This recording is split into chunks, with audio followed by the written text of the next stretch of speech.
Hey, everybody. Welcome back. Silver and Black today, a special mock draft edition with our draft analyst, Kelly Kriner. Just a thanks to everybody out there since we stopped doing the radio show due to some of my personal health issues and all that stuff. Been just overwhelmed by the messages. So thank you. We told you we'd be back with podcasts and video. And so today, what you get is a special podcast, a 7-round mock draft with Kelly Kriner, as well as just an overview of where the Raiders are right now as they head into this week. Of course, the first week of the new year for the NFL free agent signings. We're going to start to see things change dynamically day by day, but we wanted to start with bringing you Kelly's first mock draft. This is his time of the year, and I bring in my guy, and that is our draft analyst, Kelly Kriner. Kelly, how you doing today, man? Are you ready for your favorite time of the year? I'm good, Scott. Yeah, it's really weird this year between the draft and the NCAA tournament, both being all screwed up as they are. It's like nobody knows how this is going to work. Nobody knows how it's going to work out. So it adds a nice little wrinkle to this time of the year for me. No, absolutely. And it's just good to have some things going on, to have some news going on, and make sure that the NFL and obviously the Raiders have a lot to work on. They have a lot to get better at. So we'll see how things all break down and how they all happen. So we'll get started with that. But Kelly, what I want to do first, before we start delving into the draft itself for the Raiders, is really the idea that, okay, so the Raiders, you look at what they need to do. You look at the needs overall. Everybody wants to talk about the defense. The defense was terrible last year. We understand that that's true. We understand that they need help all over the defense. At the same time, the offensive line dynamically switched. You suddenly let 3 of your 5 offensive linemen go. Now, if they try to re-sign 1 or 2 of them, we will see, especially Richie Incognito. We don't know yet. But the Raiders have a great need at offensive line, which I mentioned towards the end of our show on Raider Nation Radio. So there's a lot going out there. They still need some help, I think, the defensive line clearly with the pass rush, but they need help in the middle. They need help on the back end. They need help at cornerback. Yeah. When you look at this Raiders team, Kelly, and you look at the needs, what needs would you prioritize for the draft specifically? Now, we don't know as of today what they're going to do in free agency, but when it comes to the draft, what would you prioritize if you're the Raiders, especially in the first and second round? Well, I mean, let's be honest. At this point, this team needs everything but a quarterback. I mean, if you look at, you need a use a second running back. We still got Jacobs, but you need just talent all across the board. And I hate to say it for a team that's trying to go for a playoff spot, but they're kind of in a best player available. They should be in a best player available mentality because they just need talent everywhere. If they go in and try to pencil, 1 or 2 positions in, you don't want to take the 4th offensive tackle if you can get like the second linebacker or the second, corner. And I'm afraid that this might be something that the team looks at. But I think especially letting go of all the offensive linemen, offensive line's a huge thing. Carr has to have time. If he gets rushed, the offense really feels it. So I think offensive line is like unless they're bringing in somebody and planning on signing somebody, offensive line is something they really have to look at in that first or second round, because once you get past that there's offensive line is deep, just not deep with really good talent. And you might see 5 or 6 guys go in the first round. So if you wait till the second round, you could be looking at the 6th or 7th offensive tackle. Yeah, and clearly they need that. You're right. On the offense, having that offensive line, it was considered a strength. Of course, the weird year last year with the COVID, with all of the injuries and all of that, you saw the Raiders' offensive line use a lot of mishmash pieces. And we also know Denzel Good is a free agent. The Raiders did not sign him by 9 a.m. On Monday, which means that other teams can talk to him. Does not mean that they won't sign him, that he won't come back, but it's unknown at this point. So the Raiders suddenly have more needs. They've cleared a lot of that that cap space ahead of the draft and ahead of free agency. When you look at this, Kelly, you look at the free agency class before we get into your draft picks. What would be your priority if you're the GM of the Raiders? What would be your priority in free agency, knowing a bunch of these names that are hitting the market and about to hit the market? To be honest with you, this year in free agency, I would probably sit it out. I wouldn't be wanting to make a deal in that first day or two. If you can, I saw that AJ Green was supposedly coming to Vegas today, or was in Vegas. And that, to me, that's just the exact opposite of what you're going to want to do. a lot of these free agents are going to just want to sign a 1 year deal, wait for that, hope for that salary cap to go back up. And if I'm the Raiders, there are very few positions where I think just a 1 year rental is something I want to look at right now. But I would definitely wait till that second wave of free agency. Once everybody, like all the big names are going to be gone, I'm fine with that. I'll wait for that second, third wave of free agency, try to pick up some guys on cheaper contracts. See if I can't get somebody that's got some upside to it. I might be able to sign a cheap 3 year deal. Yeah, no, that makes a lot of sense. All right, Kelly. So without further ado, let's dive in because I know we have a lot of ground to cover. I have Kelly's draft list. Kelly, as the GM of the Raiders, what he's going to do. Now, of course, the caveat here, Kelly, right, is that we don't know who goes ahead of them. We didn't mock the whole draft ahead of the Raiders. So we're going to base this on kind of what we've seen as far as other teams and the projections of other mock drafts from folks in the industry to kind of give us a sense for where we're at. Anything else you want to say about your picks? And I know you have other options, and we'll talk about those as we go through these picks. But anything else you want to do to set up these picks that you have for these 7-round draft? I actually did a 7 round mock draft where all the other picks were simulated for this draft.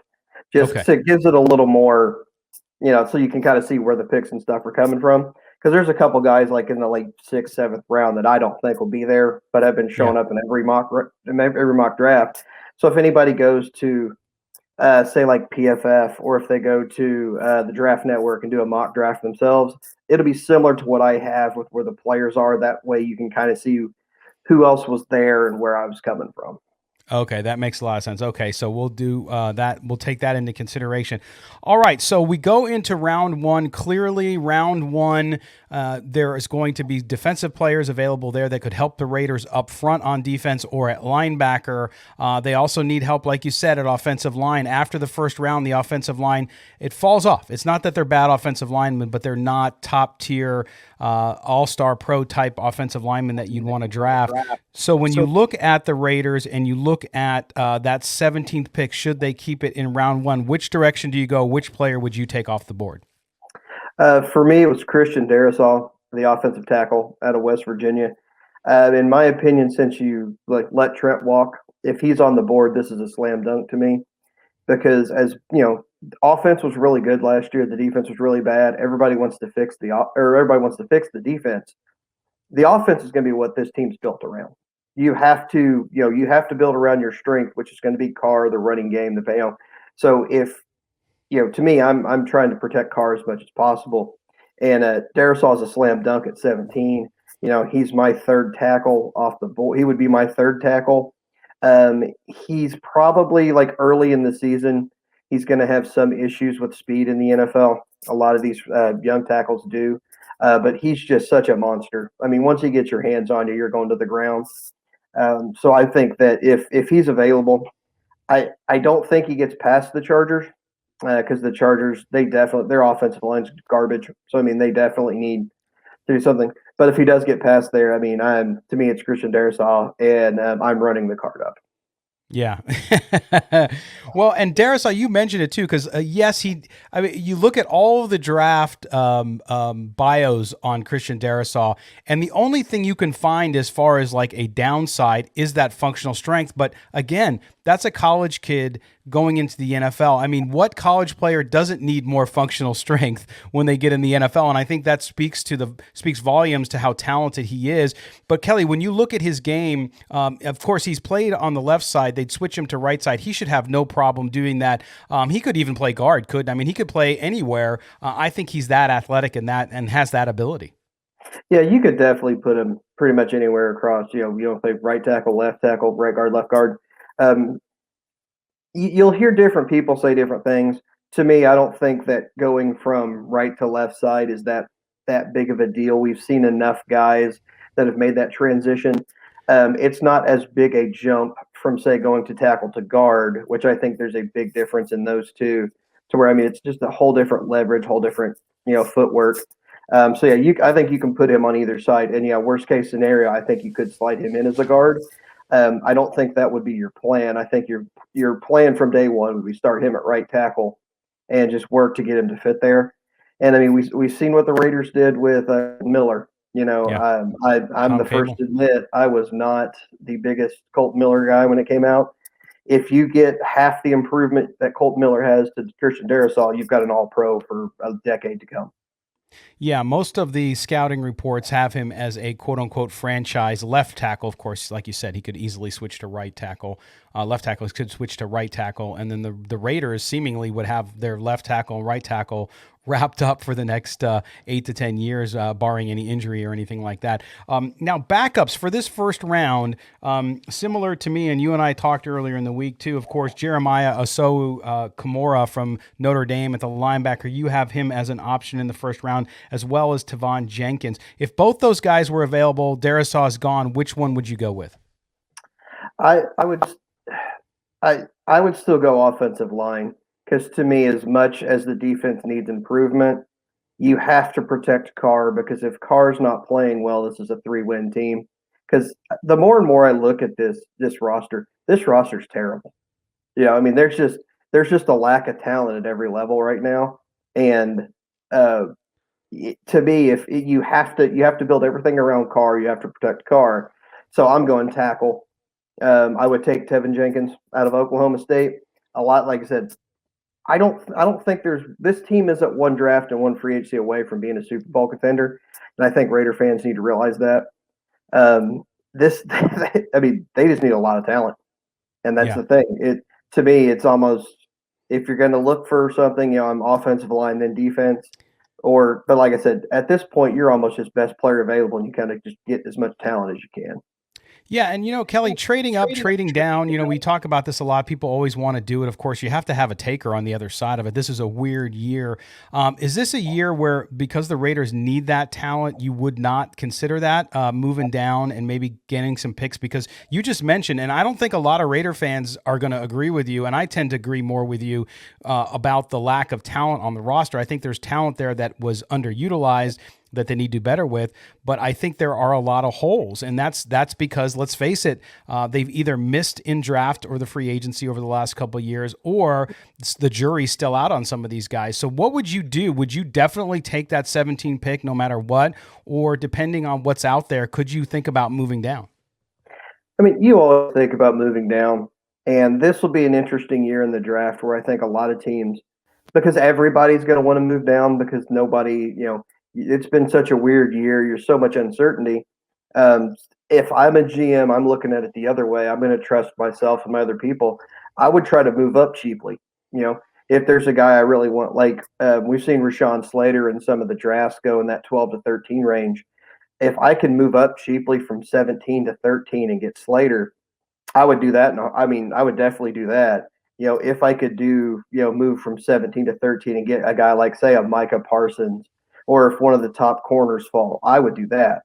I would be looking to try to move up in this draft, knowing that the chances, the next couple of years, moving 4 or 5 spots this year, moving 6 spots, will be cheaper this year than it ever will be.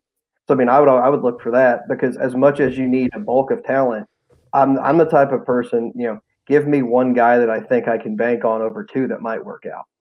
Yeah, so if I can move up 4 spots and get Slater over a Darrisaw or a Tevin Jenkins, I'm going to do what I can to do that.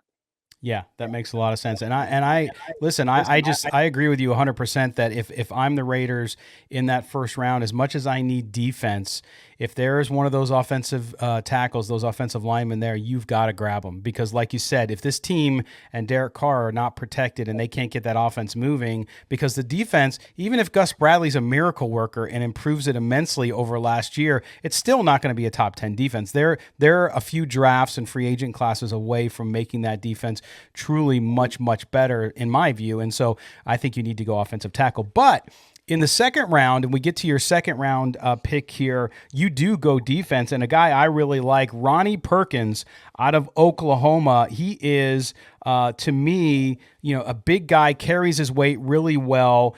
He's really strong. What do you like about him at edge? And could he come in with this Raiders defense and be an instant playmaker? Well, you mentioned it, the strength. I mean, length and strength is what you get with Ronnie Perkins, and the more tape and stuff that I watched of him, I'm not sure. I don't think he may not even be around there for the Raiders pick at this point. You might see him kind of fall in that late first, early second, just because the edge class this year, there's there's not one or two guys that stand out as a slam dunk. Everybody's got flaws, so it's everybody's going to be kind of picking and choosing what they want to deal with. It's and Ronnie Perkins is one of those guys that he kind of off like some teams are going to see like, hey, he's exactly what we want. Some are going to want more of a flexible, bendy guy around the edge. He's more of a power strength guy. But to me, yeah, Perkins is just one of those guys that you've got so much to work with. You're like, we can make this work with this guy. Where some of the other guys that are like the other pick, I mentioned, maybe Joseph Asai would be another pick there. Um, you're going to see guys like that have other flaws, but I think Ron Perkins is one of those safer guys towards like, okay, I know I can get a baseline out of this guy just from what he does, from what he does well. I know I can translate that, and then we can work on everything else to try to get him to hit that next level.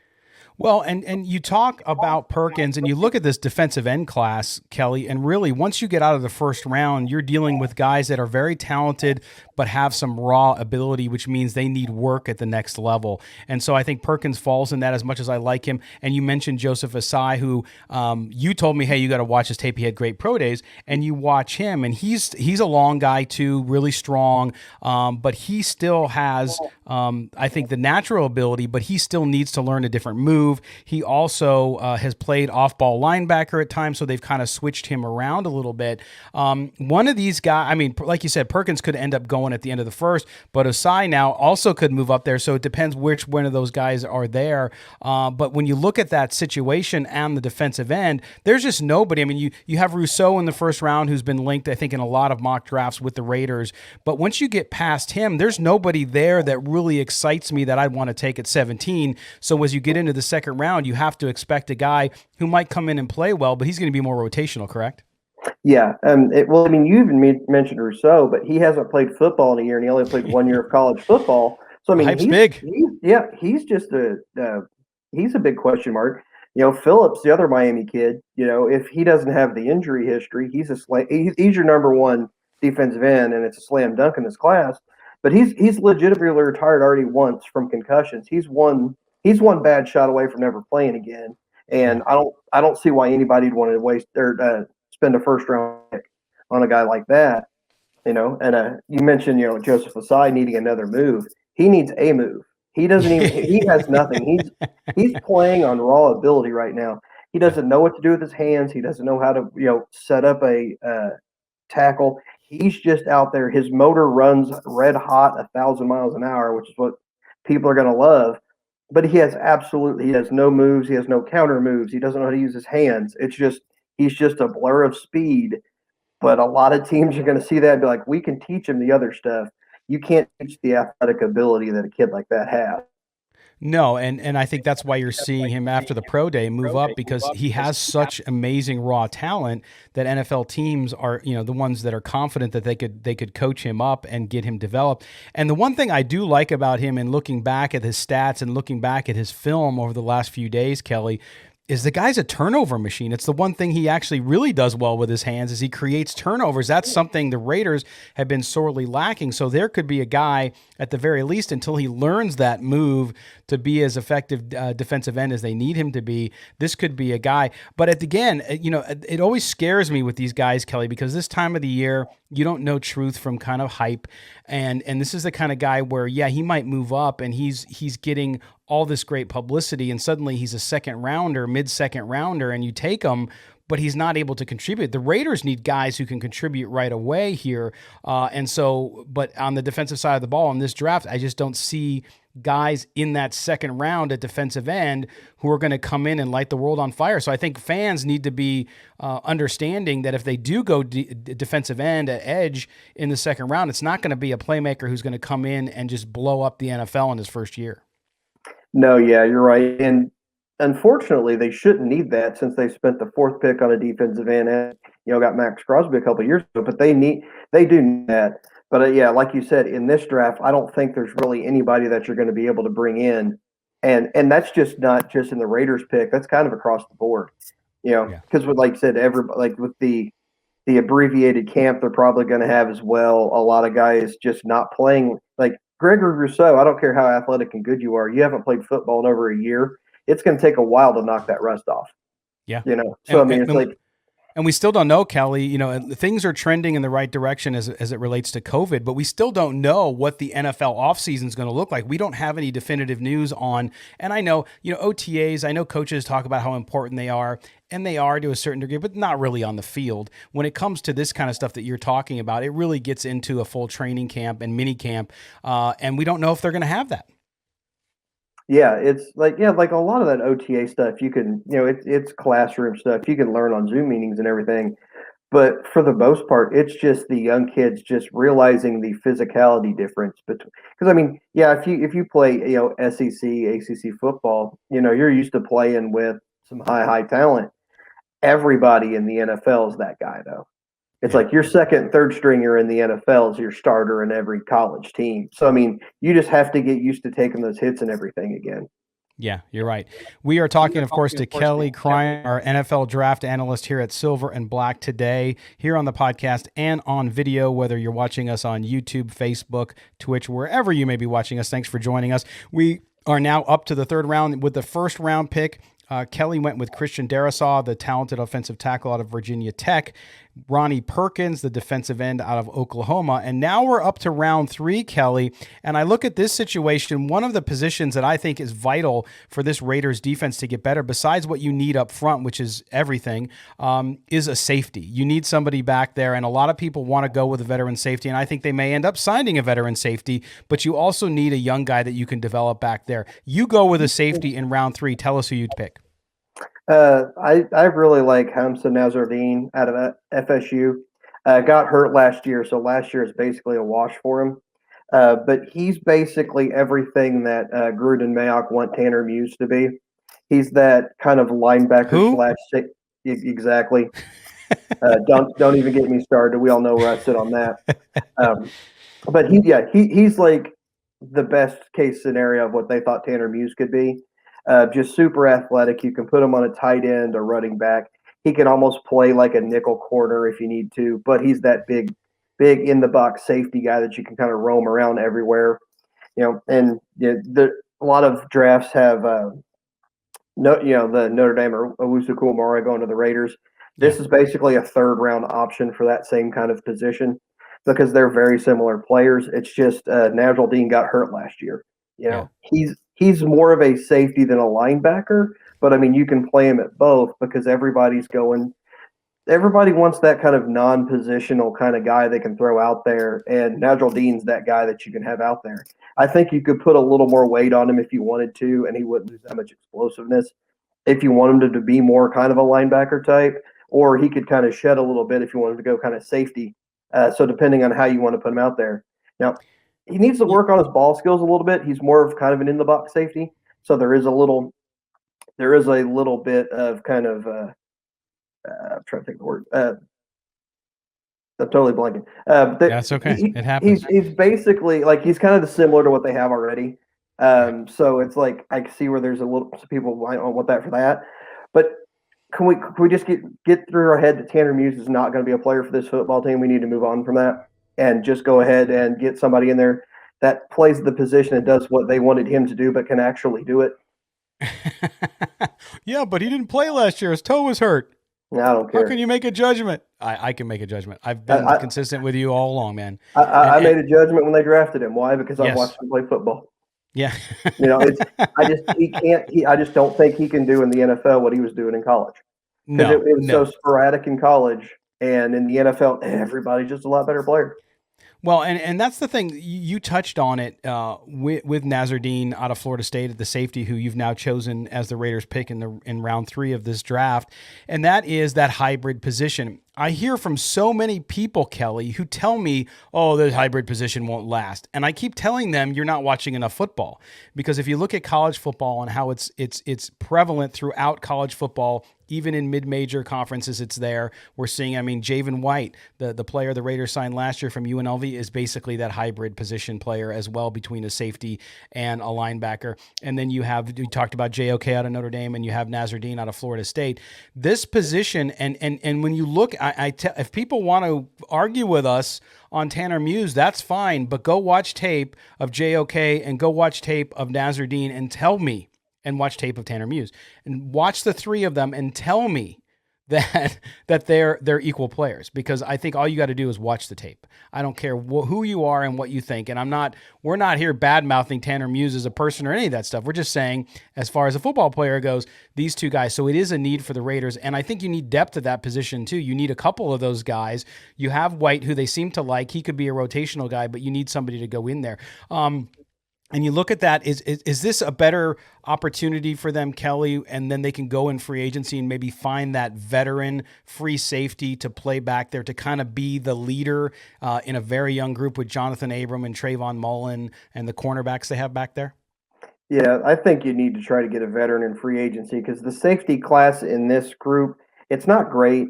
Once you get outside of Mooring, the TCU kid, everybody else is just kind of a pick your poison. What do you like? What are you looking for? He's really the only first round talent that I see out there. And he's the only guy that I can think you can kind of throw in there and feel safe from day one. So you need to kind of go out there and get somebody that's established to kind of settle that, because you're not going to do it in the draft. I know a lot of Raider fans, there's a guy from the Rams that's a free agent that everybody's wanting. Johnson. Yeah. Yep. I mean, cut a check, get him in. In my opinion, that'd be my number one look for free agency this year. Yep. Because when you look around everywhere else, he's the one guy that I think can change the group more than anybody else that you can bring in. Yeah, I agree 100%. And our friend Vinny Bonsignor has been on beating that drum since he covered him when he was covering the Rams, so he knows him really well, and I think that's a good take. Okay, so there you go. Hamza Nasruddin, safety out of Florida State in round 3 is Kelly's pick. We go to round 4, and a guy I'm familiar with, and I think when I mocked him, I had him in the 4th round too the last time. My first round pick was Trey Lance, but let's not get into that because he was there, and so if he's there, you got to take him. But nonetheless... No, you don't. If Trey Lance is there, you're trading out because somebody's coming up. Somebody needs him. That's right. And that's the thing with these mocks where we don't do trades. There's a 0% chance Trey Lance falls to 17 because somebody's trading up at the worst to get him. But exactly. If he's there, I mean, dude, or you pick him, like what can you get from Carr at that point? Could you get a 1 and a 3 from somebody? Could you get something? Rebuild on the fly. Who knows? Yeah. And by the way, people will listen to this or watch this and they will freak out and say that we are advocating that they get rid of Carr, which is not the case, not what we said. So there you go. But it is what it is. Now, so in the 4th round, a guy, again, that I mocked 3 times when I drafted, and I think a guy worth the flyer there in the 4th round is Marvin Wilson, the defensive tackle, interior defensive lineman from Florida State. So you go Florida State back-to-back picks. Here's a guy who played mostly on the interior, but he played 5 technique as well, Kelly. This is a guy I think could be really strong on passing downs for the Raiders and create the disruption they need up front. Yeah, you're going to be able to move him around several places, so I like his flexibility there. You just kind of have to figure out what happened. I mean, the last few years, Florida State's been a dumpster fire of a program. So, I mean, there's been all kinds of weird stuff and everything going on. He played hurt most of the year, but he was a lock first-round pick going into the year, and his stock is just like it's been destroyed. Like I've seen him, 4, 5, and 6. I've seen him in and that's in a really bad defensive tackle class too. So it's not like there's been a lot of guys that are shooting up the board, leapfrog him. He's just falling that far behind all the other mediocre talent. I know there was a lot of issues with the coach and a lot of things like that. So I mean, you've really got to do your homework. See how bad the injuries and stuff caught up to him. See how much of it was just a college kid that wasn't vibing with his coach and a season that was all screwed. How much of that was, what happened? Because when he was playing well, this is an elite talent. Yes. But this year, it did not show up on film. It didn't show up on the field. It's almost like you forgot how to play football over a summer. Yeah, and he was so highly touted at high school, and then he gets into college, and early on, projection, this guy was going to be a second round draft pick, no doubt. Like, you could bank on it, maybe even high first round draft pick, and then seemed to have lost. He's also had some weight issues, Kelly. I mean, he's had trouble keeping that weight off and distributing his weight, meaning that there's a workout issue there. And I think that's what happens, though. You see that a lot with kids who aren't happy in a program. And you talked about the coaching situation at Florida State and all the tumult that was happening down in Tallahassee. So this is the kind of thing where I think you got to interview the kid. And if he interviews well and you're convinced, that he's ready to go, and maybe in his offseason workouts, then you take the risk on him. But there's definitely going to be red flags, and I think he will be there in the fourth round when the Raiders get there. Yeah, you're right. I mean, like I said, he was playing hurt and injury, so I mean that's gonna, if you have weight issues, that's gonna make it even worse. You know. So yeah, like I said, yeah, you really have to look into, why this happened, because if his head's on straight and everything, you're getting a first round talent in the fourth round at a position in the draft that is not good and that you really need on the team. They really need a defensive tackle on this team. Yes. And if you get, Marvin Wilson's head straight next to Maurice Hurst, that's a very impressive, up the gut, tandem. So it's like, if you can figure out what's wrong and straighten it out, if you get Marvin Wilson in the fourth round, you're getting a steal. Yeah, no doubt about it. All right, we are with Kelly Kriner, our NFL draft analyst here at silverandblacktoday.com and here on the podcast and the video channel. And we are now through round 4. Just to summarize, and you can see it there on your screen as well. First round, Christian Darrisaw, the offensive tackle out of Virginia Tech. Round 2, Kelly chose Ronnie Perkins, the defensive end, the edge rusher out of Oklahoma. Hamza Nazardine, the safety out of Florida State in the third round. And then back-to-back Florida State now, round number 4, interior defensive lineman Marvin Wilson, which then gets us, Kelly, to round 5, where you had to put away your Michigan shirt for a minute and you had to wake up the echoes. You have another offensive lineman here chosen out of the University of Notre Dame. Tell everybody who you take in round 5 of your mock draft. I took Tommy Kramer, the interior offensive lineman from Notre Dame. In the 5th round, like he's the kind of guy you can just kind of plug in there, and you're going to put him at guard, either right or left guard. I think if you put him at left guard between Colt Miller and Rodney Hudson, you just forget about that position as long as he's healthy. He's never going to be a superstar. He's never going to be a guy that's like, oh my God, he's no Quentin Nelson. He never will be. But he's the kind of guy that you're going to get in the 5th round. You're going to stick him in there. And as long as he's healthy, you don't have to worry about that position. And right now with the offensive line the way it is, I think that should be a top priority for the Raiders. Because, like I said, you've got Hudson at center. You've got Miller. Like, you're set there. Kramer's a good enough guy to where you can get him late 5th. You might be able to get him in the 6th round. So that 5th or 6th round range where you can get a guy where you can start him and not worry about it. It's like we can just knock this out, one pick here, bam, we're good there. Let's work on the rest of the stuff here. And that's why I like him, because to me, that, like I said, he's the kind of guy, he's never going to be a Pro Bowler, but he's the kind of guy that's just going to play football for 10 years. Right, and that is a lunch pail guy, right? I mean, he goes to work, does his job, and you don't have to worry about it, and that's great. And that's where really good, people I think have the misnomer, Kelly, that when you put together a dominant offensive line, that they all have to be all pros, and that's not the case. You got a couple on there. You have guys like Tommy Kramer in there, and of course you have Rodney Hudson at center right now. That's the kind of guys the Raiders need. Maybe you put a veteran on the other side. You go in free agency, or if you sign Denzel Good, then you're fine there. And then you got the 2 tackles, the young tackles, and you're set for, like you said, 10 years. And again, people don't get excited. Fans don't get excited about drafting offensive linemen. But as we saw in the Super Bowl again, offensive line, defensive line, and quarterback is how you win in the NFL.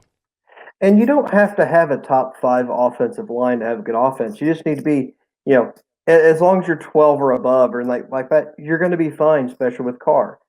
But if you look at what they have on the roster right now, they basically have 2 spots they've got nailed down. They've got 3 wide open spots.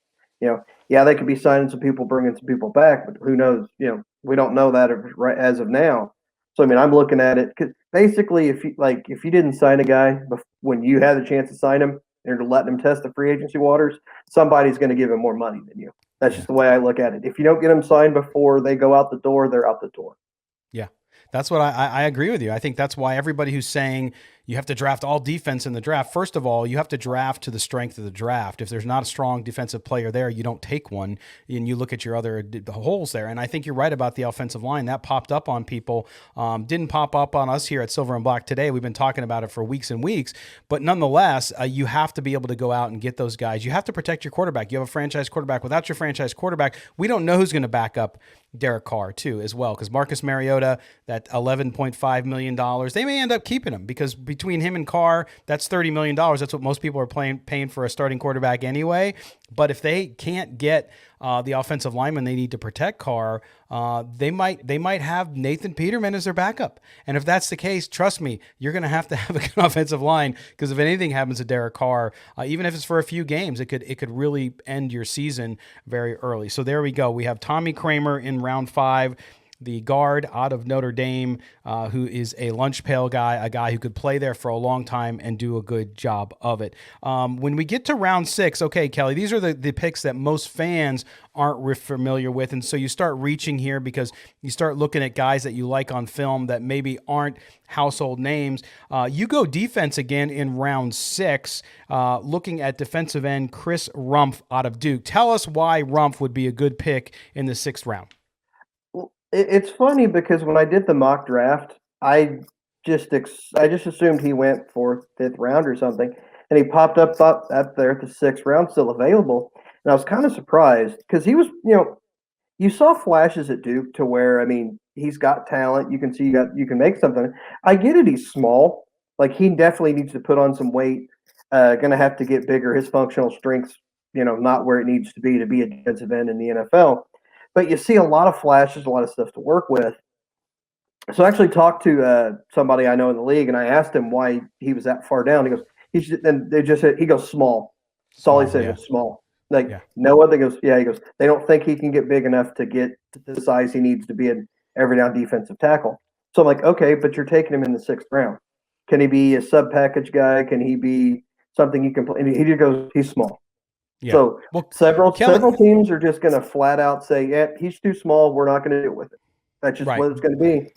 But for me, Kelly couldn't he play because of that size issue, but because of his talent, his ability, especially in gap blitzing, is fantastic. Could that be a situation where he moves to off linebacker or plays a little bit of a hybrid between off linebacker and edge? Yeah, I mean, you could always try to throw him in there. I'm not sure if he's going to have the coverage skills that you need to be an offense or to be a linebacker. But I mean, if you're just bringing him in on passing downs, have him be a situational blitzer, have him do stuff like that, I think you're going to be able to find a space, for a guy like that on your roster. And when you're getting into the 6th round in this draft, like, the 6th round's always a crapshoot. It's 10 times worse this year. You're talking about a crapshoot in the 4th round at this point. Because, I mean, I'm seeing some names in the 4th round, like earlier on the thing we didn't mention, but Walker Little, the offensive tackle out of Stanford, who 2 years ago was the number 1 pick on most mock drafts that were coming out in the future, because he was that franchise left tackle, had some injury issues, hasn't played much. He's now a 4th rounder. So somebody's going to roll the dice on him, maybe get a steal, maybe not. You're going to see so many guys you're going to, in 3 years, you're going to be like, how did that guy fall that far? I think this is the year you're really going to see that stuff come up, because, especially, we didn't talk about it much, but you're watching the, videos of all these pro days and everything. There's not a single scout that believes one of these 40 times. Yeah. Anybody that's at those performance centers, they're not buying a single 40. They're like, we're just watching it. We'll have to watch it, do it ourselves, but whatever they're saying, because we're not taking it face value. Well, and Kelly, that's an interesting point. Just a little aside as we hit the 6th round here, so we're almost done with the mock draft, is the idea of 40 and the combine, all this stuff. Now, with the ability to track players in-game with these trackers that they're starting to use, these play trackers, where they can actually see the agility, the horizontal movement of a player. Are the days of looking at 40s and things like that, are they numbered now because of this new technology and the ability to track a player in a game and see how he performs? They might be eventually, but right now it's not, because nobody really knows how to use that data yet. Because if you tell somebody that somebody ran 21 miles an hour, they have no concept of how to put that into anything. Because you see it all the time on ESPN. They'll show a highlight where a wide receiver breaks off a run and he hit 21.2 miles an hour. They don't really know how to conceptualize that in an actual play. I think, God, who was it? Was it Tannehill last year had like the 2nd or 3rd fastest run on a break he had a wide open quarterback draw, and like he was the 3rd fastest guy in the NFL last year on a run like that. And when you hear it's Ryan Tannehill, you can't put that, like, there's no way he's as fast as a DK Metcalf or a Tyreek Hill. Yet on this No, one play, he ran faster. I mean, so it's like you don't know how to actually put that into actual game usage. right. So until like you're still going to have those old school scouts that are still going to be looking at those measurables and want those numbers, but slowly they're going to be fading away. But it's a few years away because you've got so many guys that are just stuck in their ways of drafting and trying to come up with a profile for these guys that anything new's got it's going to take Take time to time. run its course. Yeah, that makes sense. And like you said, people have to know how to use it. And if you're and hey, I'm not being ageist. I'm just saying if you're a 65-year-old scout, the chances you're going to go learn how to use analytics and data from this new stuff is probably not going to happen very frequently. Or if it does, God bless those guys out there who adopt it. It's going to take you a while to understand it and then be able to take that data, transmit it back to your team and say, hey, listen, this is what this means. It's all interpreting the data too, right? Because what does that mean to your point about Tannehill? That doesn't mean Tannehill's the fastest guy in the NFL, not even close. So you have to be able to understand and put models out that help you measure it. But you take Chris Rumph, defensive end. Now, in round six, you have some other options here, and one poked out at me because he's a guy that if he was available in round 6, I would be really tempted to take him, and I know John Gruden would be as well because A, he loves him some Clemson, and number 2, he loves him some fast wide receivers. But you look at Cornell Powell there, and his ability. And no one heard about Cornell Powell for 3 years. And then all of a sudden he comes out of nowhere, does really well, played well with both quarterbacks at Clemson when Trevor Lawrence was out with COVID-19. He was able to step in and had some big days for Clemson down the stretch. What do you like about Cornell Powell? And if you had maybe addressed your defensive needs already up front in free agency in the draft, would you take another receiver? You'll always need weapons. To me, wide receiver and corner are two positions where you can really never have enough people. Especially if you've got Powell basically got hurt by going to Clemson. He was behind. I mean, you look at all the wide receivers that he's been behind, and he really got a shot this year due to an injury. If everybody's healthy and everything, we're not even going to know who he is still. It's like the old Miami teams. The only reason we know who Willis McGahee and Clinton Portis were was because Frank Gore kept blowing out his knee. If Frank Gore's healthy all the time, we don't know who those two guys are. Clinton Portis is a Hall of Famer, and Willis McGahee had an amazing career after his own knee injury. So sometimes the school you go to in the deck, you're not on the field not because you're not good. It's just because the people in front of you are better. And you look at the wide receivers that were in front of him. They're all guys that are playing in the league, all guys that got drafted. So we don't know about Cornell Powell not because he's not good. It's just because he was playing behind some really, really good guys. Yeah. He's a physical specimen. The speed's there. There's just so much potential. Some wide receiver coach is going to see that film, see his workout, and they're going to be like, I can do something with this guy. So in the later rounds, take a flyer on a guy like that. Because I mean, it's worst case scenario, you're pretty sure pretty quick whether or not this is some guy you're going to be able to work with or not. So if it doesn't work out, it's not a guy that you're going to hang on to for 2 or 3 years. You're going to be able to say, all right, this experiment's not going to work. We can move on from it. Yeah, no, that makes sense. Okay, so in the 6th round, Chris Rumph, and we were talking about Cornell Powell there, the wide receiver, just because he's an intriguing opportunity if he's around that late in the draft. A lot of potential there, and the Raiders could always use more offensive weapons. All right, the last pick you have, round 7, you talked about cornerback. You go with a guy who plays a lot of off-man coverage. That is Marco Wilson, the cornerback out of Florida as well. He's the younger brother, of course, of former Gator cornerback Quincy Wilson. What is it with Wilson that you like, that you see in his game, especially on a defensive backfield squad here with the Raiders, Kelly, that's already extremely young? To me, this is probably just me making a projection. I just think he should be a lot better. It's like I look at just the way he plays and everything. I was like, I think this guy could be really good. He does play more off man, so I mean, you're going to have to kind of find that system and everything for him. But I mean, you like I said, his brother Quincy was a 2nd round pick, I believe. So I mean, the talent. I mean, there's some talent in that family. But when I watch him play, I just see enough in there. It's like, you know what? I think this guy could be good. And when you're in the seventh round, talk about something. You're going to take a flyer on a guy.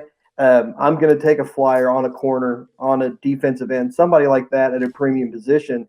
Because if he does hit, it's going to be like the payoff is so much more for a guy like that because it's at a position you have to you can't have enough corners, you can't have enough safeties, you know, and with in Bradley's system, he does like to blitz a lot. So you're going to have to either get a lot of pressure up front, which the Raiders really can't do, or you're going to have Right. to be able to cover well. So, for the latter, as many bodies as you can have in that secondary is going to be the best for you. Yeah, no doubt about it. I like the pick, though. I think he's good. And like you said, he can blitz well. And yes, Gus Bradley hasn't blitzed in the past. Does he change a little bit of what he does? He does adapt from time to time, so we'll see. But a guy like Marco Wilson, I think, back there, they need competition at that cornerback position. Damon Arnett, Trayvon. I think Trayvon Mullins progressed nicely. He needs to take another big step this year. But to me, competition back there is great. So bring in another young guy, bring in a veteran, bring as many bodies as you can into camp and let the best man win. I mean, that's what you got to do. It doesn't matter where they were drafted. It doesn't matter what they signed for. I think the open competition at cornerback, at wide receiver on the other side of the ball, and now on the defensive line, I think they got to do the same thing. I think you have Tack McKinley coming back. You have some of these guys that are coming back. Why not throw them all out there and say, hey, listen, whoever's going to play and ball out is going to be our guy. So Marco Wilson could be part of that mix. Yeah, and that's they definitely need to bring in if not a corner, they need to bring in a veteran because they are so young back there. But I would much rather, if you're going to kind of roll the dice on stuff, I would rather roll the dice on a rookies in that corner, on the corner and the defensive end, than try to go sign like a middling or late guy that's kind of at the end of his career. Just because I don't want to spend $4 million on a guy who may not see the field very often when I can spend a seventh round pick. Yeah, no doubt about it. All right, so just to recap, we have now completed 7 rounds. Kelly Kriner, our draft analyst here at Silver and Black today, has given us his 7-round picks based on his projections, and I'll run through those. Round 1, Christian Darrisaw, the offensive tackle out of Virginia Tech. Round 2, Ronnie Perkins, the edge rusher out of Oklahoma. Round 3, Hamza Nazardine, the safety from Florida State. Staying in Tallahassee, round 4, Marvin Wilson, the interior defensive lineman from Florida State. Round 5, strengthening the offensive line at guard with Tommy Kramer, not a flashy player, but a guy who will get the job done for years and years if he stays healthy, him out of Notre Dame. Then round 6, Chris Rumpf, the defensive end out of Duke, extremely raw and small, but has a lot of talent. And then Marco Wilson, the cornerback out of Florida, with the 7th round pick. And Kelly, we look at this, and again, we're doing this mock draft before we know any action that happens in free agency for the Raiders. But I think to me, as you mentioned before this show got started, for me in free agency, the Raiders kind of have to sit out. I think they will spend money on one big defensive player, whether that is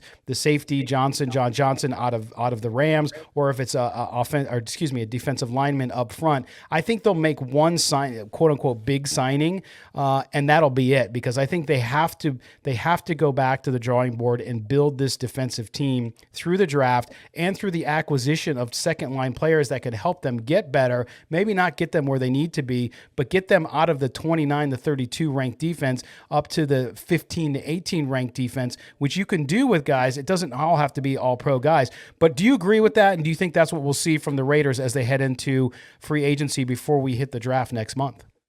I think that's what they should do. Whether or not they do it or not, like I said, we'll find out.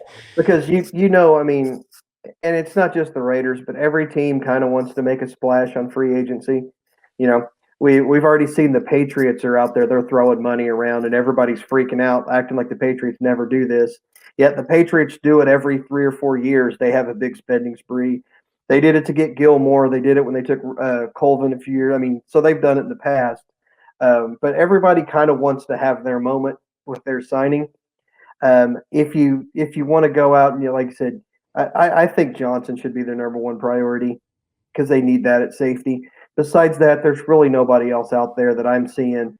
Because Judon's going to be off the board now. He's a Patriot, so I mean, it's like there's not like there's a single player out there that's going to make that quantum change in our defense.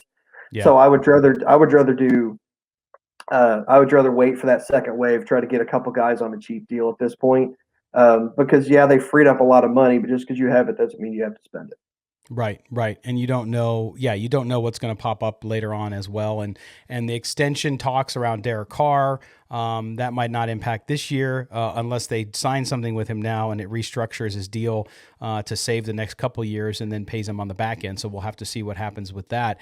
But it's going to be interesting. And Kelly, that's where I think, and I've been saying, and you get called a hater by some by saying it.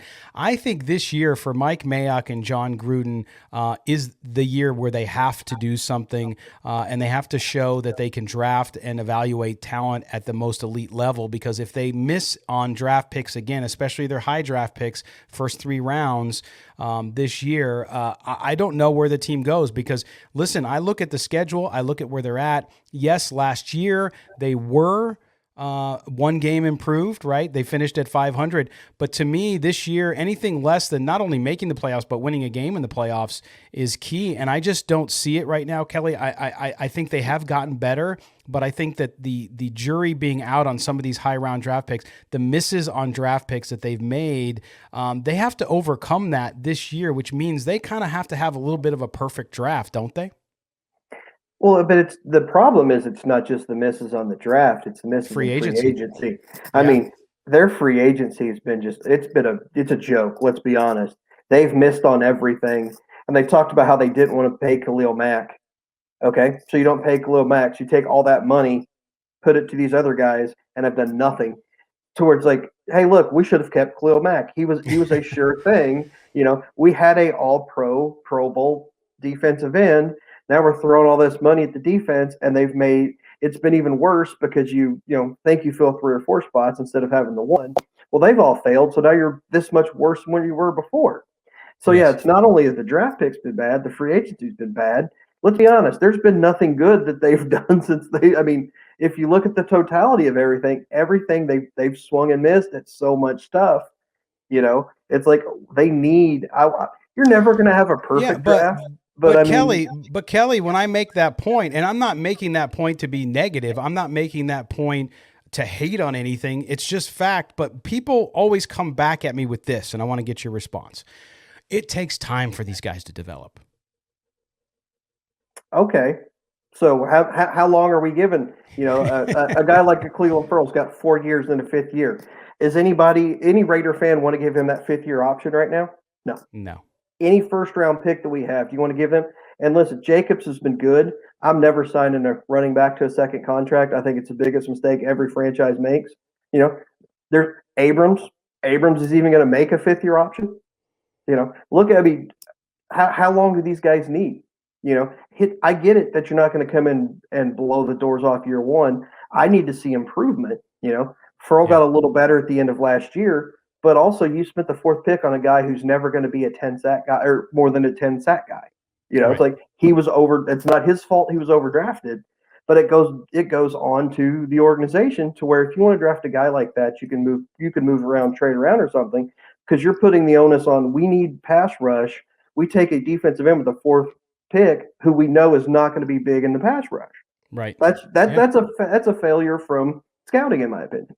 Right. And again, I think Cleve Ferrell got better last year, but he's not the guy, edge rusher at number 4 that people thought he was going to be. Again, that's not his fault. That's the organization's fault. And to me, that's where they have to get better. They have got to draft better and evaluate talent. That's my biggest criticism. I know a lot of people like to criticize John Gruden over his coaching on the field, and there's definitely some argument there. But to me, talent evaluation, if you don't get it right, that's what sets you back years and years and years, more than coaching, because you can switch coaching now. In this case, you're not going to switch coaching because the same guy's choosing the talent. And don't fool yourself. With all due respect to Mike Mayock, who I like very, very much, John Gruden is making these picks. John Gruden is deciding who to sign with the Raiders, and he might listen to Mike Mayock, but at the end of the day, if you don't think John Gruden is the final decision maker, then you're living in la la land. And so it all comes down to him. They have got to be better at evaluating talent. The only guy, like you said, that's panned out so far has been Josh Jacobs, but that's running back in the NFL, and you got maybe 3 to 5 years, and then you start looking elsewhere, which is why, even though in your mock you didn't have them at a running back, they need to look at options in free agency and maybe even the draft there, depending on how it falls, because they need another running back as well to spell Josh Jacobs that can run the ball good. And there are guys in the draft this year that fall into later rounds, I think, that could fit that bill. But clearly, talent evaluation is key. The Raiders, to me, this is the turn year. If they do not turn this year, you can't tell me going into year 5, wait another year. You just can't do it. So we'll have to see how that all goes down. But Kelly, I appreciate, and we all appreciate you sharing our picks. We'll visit with you again after we get through free agency. We'll kind of mock through another draft with you and maybe get you on another pod to talk just general Raider stuff as we hear the free agent signings as well. But we appreciate you being with us today, my friend, and we will talk to you soon. Yeah, anytime, man. You know how to get a hold of me, man. So I'm here for you. Yeah, no doubt about it. And that's going to conclude the podcast for today, as well as our video. If you're watching us, we certainly appreciate you being with us here on Silver and Black today. And we will be back very, very soon. We're going to be doing more regular content as the free agency period unfolds and as we get through getting closer to the draft. We'll do some more shows with Kelly around the draft as well as others. So stay tuned for that podcast, and we'll do them regularly here as I get back up and running. But we certainly appreciate you being with us. Join us anytime. Check out our news, the website that started it all, silverandblacktoday.com. Also, make sure you subscribe below. Click like on the video here. If you're watching us on YouTube, make sure you subscribe and hit the notification bell, bam, bam, so that you get notified anytime we go live, because we will be going live as well on video very, very soon.